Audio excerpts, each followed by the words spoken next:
प्यारे बच्चों, आपको कल जल संसाधन वाला लेसन पढ़ा रहे थे। उसमें आपको ये बताया था जल संसाधन किसे कहते हैं, और थोड़ा सा मैंने इस पाठ के बारे में पढ़ा भी था। अब जल की जो कमी बताई थी कैसे होती है और उसे अब कैसे दूर करना है ये बताना है। जल की कमी कैसे हुई ये आपको बताया था, फिर भी बता दे रहा हूँ फिर से। हमारे चारों ओर जो जल उपलब्ध है वो सब जल संसाधन के नाम से जाना जाता है। नदियों, झीलों, तालाबों, सागर, महासागर, हिम के आवरण के रूप में जो भी जल विद्यमान है वह समस्त जल संसाधन कहलाता है। अब हमारे चारों ओर जल तो विद्यमान है और यहाँ तक कि भारत के 3 ओर जल ही जल पाया जाता है और पृथ्वी पर भी 2/3 से अधिक जल पाया जाता है। इतना जल होने के बावजूद भी हम जल की कमी के बारे में बात करते हैं हमेशा। कमी इसे कारण करते हैं कि हमारा पर्यावरण और पर्यावरण से संबंधित सभी तत्व असंतुलित अवस्था में होते जा रहे हैं। क्यों? मानवीय आवश्यकताओं के कारण इसमें अधिक से अधिक विदोहन हो रहा है। विदोहन का मतलब है पेड़ पौधे काटे जा रहे हैं, अधिक से अधिक जल की बर्बादी की जा रही है, पक्के मकान बन रहे हैं। तो पक्के मकान के क्या मतलब? पक्के मकान से मतलब ये है कि जब सारे पक्के मकान बन जाएंगे, पूरी बस्ती पक्की हो जाएगी, पेड़ पौधे नहीं बचेंगे, सब पक्की नालियाँ बन गई, सड़कें बन गई, तो जल का रिसाव पृथ्वी के अंदर कैसे होगा? पानी अंदर कैसे जाएगा? जब पानी अंदर जाएगा नहीं तो हमें कहाँ से मिलेगा? सारा पानी ये नालियों के माध्यम से, नालों के माध्यम से नदियों में पहुंचता है, नदियों के माध्यम सीधे सागर में पहुंच जाता है और वो जल का ठहराव धरातल पर हो ही नहीं पाता है, इससे रिस्क नीचे जा सके। अब जब जल नीचे रिस्क जाएगा ही नहीं तो हमारे पास समस्या बनी रहेगी। तो अधिक से अधिक पेड़ पौधे हमें लगाना चाहिए। हर व्यक्ति को कम से कम एक पौधा जीवन में लगाना चाहिए। अब बात आती है अब इस समस्या का समाधान कैसे किया जाए। सब कुछ तो हो गया, जनसंख्या बराबर बढ़ती जा रही है, लगातार बढ़ती जा रही है। अब इसकी कमी को दूर करने के लिए सबसे अच्छा साधन पहले है पेड़ों को लगाया जाए। फिर वर्षा के जल को संग्रह किया जाए। वर्षा के जल को संग्रह करके हम काफ़ी हद तक इसका निजात पा सकते हैं, इसका निराकरण कर सकते हैं। अब बुक के आधार पर क्या कहा गया है आप ये समझते पढ़ते हुए चलें, और जो बीच में समझ नहीं आएगा मैं बताता चलूँगा। कह रहे हैं जल की दुर्बलता, जल संरक्षण और प्रबंधन की आवश्यकता। अब मांग की तुलना में जल की कमी को जल की दुर्बलता कहा गया है। मांग के अनुसार जल की कमी जो पाई जाती है वो दुर्बलता है, दुर्लभता। भारत में वर्षा में वार्षिक मौसम परिवर्तनों के कारण जल संसाधनों की उपलब्धता में समय व स्थान के अनुसार अत्यधिक भिन्नता विद्यमान है। उदाहरण के लिए जहां भारत के मौसिनराम में विश्व की सबसे अधिक वर्षा होती है, वहीं राजस्थान के मरुस्थल सूखाग्रस्त क्षेत्रों में बहुत कम वर्षा होती है, सूखाग्रस्त है। इस स्थिति के साथ साथ जल की असमान वितरण के लिए मानव की गतिविधियां भी जिम्मेदार हैं। जल की अधिकांशता कमी इसके अतिशोषण, अत्यधिक प्रयोग एवं समाज के विभिन्न वर्गों में असमान वितरण के कारण होती है। भारत की जनसंख्या में बहुत तीव्रता से वृद्धि हो रही है, जिसके कारण जल की मांग लगातार वृद्धि हो रही है। क्या कह रहे हैं? भारत जनसंख्या में बहुत तीव्रता से वृद्धि हो रही है, जिसके कारण जल की मांग भी बढ़ रही है। जल की बढ़ती मांग, उसका असमान वितरण जल दुर्बलता का कारण बनता जा रहा है। अब सिंचाई और औद्योगिकरण, भाई जनसंख्या बढ़ेगी, उसके रोजगार के अवसर चाहिए तो जल की आवश्यकता पड़ेगी। तो कहते हैं जल की उपलब्धता जनसंख्या के लिए केवल घरेलू उपयोग के लिए ही नहीं बल्कि अधिक अनाज उत्पादन के लिए भी आवश्यक है। अनाज का उत्पादन बढ़ाने के लिए जल संसाधनों का अत्यधिक दोहन करके ही सिंचित क्षेत्र में वृद्धि की जा सकती है। शुष्क ऋतु में भी वृद्धि की जा सकती है। भारत के अधिकांश किसान अपने खेत में सिंचाई निजी कुओं और नलकूपों के करके अपने कृषि उत्पादन को बढ़ा रहे हैं। सिंचाई में जल के अत्यधिक प्रयोग से भौम जल का स्तर नीचे गिर रहा है।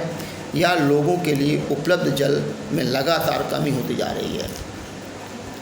स्वतंत्रता के बाद भारत में तीव्र तीव्रता से औद्योगिकरण हुआ है। वर्तमान समय भारत के लगभग हर हिस्से में बहुराष्ट्रीय कंपनियां बड़े औद्योगिक घराने के रूप में फैली हुई हैं। उद्योगों की बढ़ती हुई संख्या के कारण अलवणीय जल संसाधनों पर दबाव बढ़ता जा रहा है। उद्योगों को अत्यधिक जल के अतिरिक्त उनके संचालन के लिए भी ऊर्जा की आवश्यकता होती है, जिसकी पूर्ति जल विद्युत से होती है। ऐसी स्थिति में जल दुर्बलता बढ़ती जा रही है। शहरीकरण और जल प्रदूषण के कारण भी जल दुर्बलता में वृद्धि हुई है। शहरों में बढ़ती जनसंख्या शहरी जीवन शैली के कारण न केवल जल और ऊर्जा की आवश्यकता में वृद्धि हुई है, बल्कि उसमें संबंधित समस्याएं और बढ़ गई हैं। अधिक जनसंख्या जल संसाधनों का अधिक उपयोग कर रही हैं और उपलब्ध जल संसाधनों को प्रदूषित भी कर रही हैं। जल प्रदूषण पिछले कुछ वर्षों से चिंता का विषय बनता जा रहा है। यह विकट समस्या है।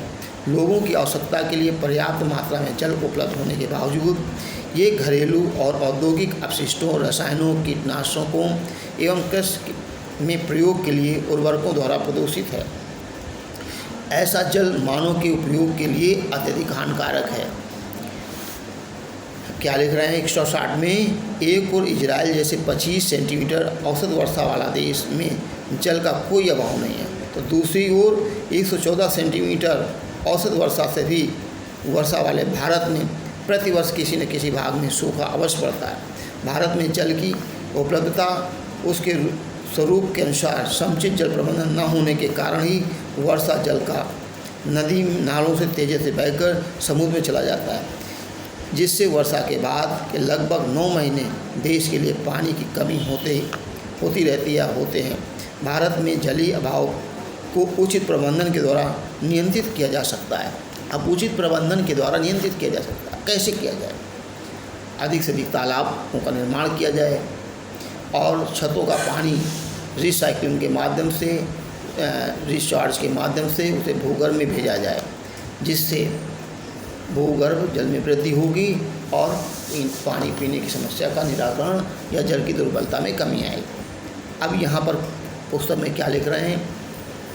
समुचित जल प्रबंधन की आवश्यकता। भारत में निरंतर बढ़ती हुई जनसंख्या के लिए पेयजल एवं कृषि फसलों की सिंचाई हेतु जल की आवश्यकता लगातार बढ़ती जा रही है, लेकिन स्वच्छ जल की आपूर्ति लगातार घटती जा रही है।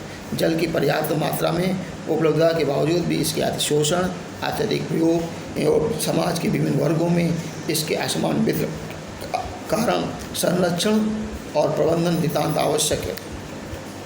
प्रकृति तंत्र को निम्नीकृत होने से बचाने के लिए भी समुचित जल प्रबंधन आवश्यक है। कृषि आधुनिकीकरण, शहरीकरण व औद्योगिकरण के कारण नदियों का जल प्रदूषित हुआ है। यह समस्या दिन प्रतिदिन बढ़ती जा रही है। ऐसी स्थिति में संपूर्ण जनजीवन खतरे में है। इस स्थिति का समाधान तभी हो सकता है जब समुचित जल का प्रबंधन किया जाए। जल का प्रयोग अधिकाधिक बढ़ रहा है। फसलों को उगाना जल की उपलब्धता पर निर्भर है। जल पीने घरेलू उपयोग के लिए भी प्रयुक्त होता है। शहरों की बढ़ती जनसंख्या, शहरी जीवन शैली के कारण जल की मांग लगातार बढ़ती जा रही है। ऐसी स्थिति में भविष्य में स्वच्छ जल की निर्बाध विद्युत आपूर्ति सुनिश्चित करने के लिए समुचित जल प्रबंधन अनिवार्य है। अब इसके बाद में क्या कह रहे हैं? अपने दिन प्रतिदिन के अनुभव के आधार पर जल संरक्षण के लिए एक समुचित प्रस्ताव लिखें। क्या लिख रहे हैं इसमें? मेरे अनुभव के अनुसार पर जल संरक्षण के लिए एक समुचित प्रस्ताव निम्नलिखित कह रहे हैं। जल संरक्षण के लिए जागरूक लोगों को समूह बनाया जाना चाहिए। इस समूह में पड़ोसियों, मित्रों, परिवार के लोगों, रिश्तेदारों को सम्मिलित किया जाना चाहिए। दांत साफ करते समय नल को खुला नहीं छोड़ना चाहिए। मग का प्रयोग किया जाना चाहिए। स्नान करने हेतु शावर या बाथ टब का प्रयोग करने के स्थान पर बाल्टी व मग का उपयोग किया जाना चाहिए। बर्तनों को धोते समय लगातार नल नहीं चलाना चाहिए, बल्कि पानी से भरे बड़े बर्तन द्वारा बर्तनों को साफ किया जाना चाहिए। घर के बगीचे में कम पानी की आवश्यकता वाले पौधों को ही लगाया जाना चाहिए। रसोई घर व स्नानघर से निकलने वाले पानी को पुनः बगीचों में प्रयुक्त किया जाना चाहिए। वर्षा के समय छत पर एकत्रित जल को टैंक में एकत्रित किया जाना चाहिए। उसका उपयोग जल पुनर्भरण, जिसे रिचार्ज मैंने कहा था, किया जाना चाहिए। उपयोग करने के बाद नल को अच्छी तरह बंद किया जाना चाहिए। नल से जल का रिसाव होने पर इसे अविलंब ठीक कराना चाहिए। अब बहुउद्देशीय नदी घाटी परियोजना के बारे में कल पढ़ाएंगे। धन्यवाद।